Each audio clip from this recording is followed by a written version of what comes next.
In this video, we will learn how can we use calculator in bots. So for example, here I am adding a question block first and I am typing kindly enter quantity of order. This is just for an example. I am saving my response to quantity here and saving the question.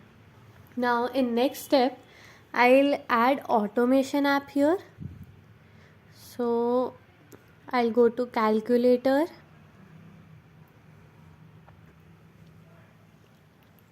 Now here there are various options that calculator can perform. So calculate SIP, addition, division, multiply, subtract. We can use any option which we want. I am using multiply here. So here we'll have to enter our sample data first. So I'll enter, for example, 2 in the first number and second number I am taking 3. I will run and save this. This is so that I have a data with me. So in the run history we can see that our answer is 6.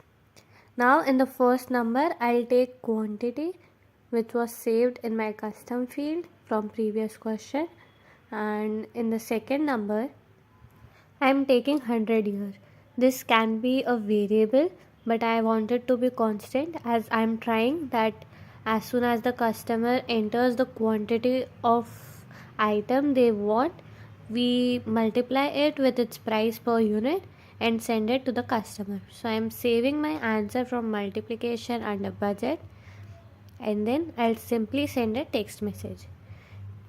The rest of the operations of the calculator, subtraction, division, addition, multiplication, you can use them in similar way.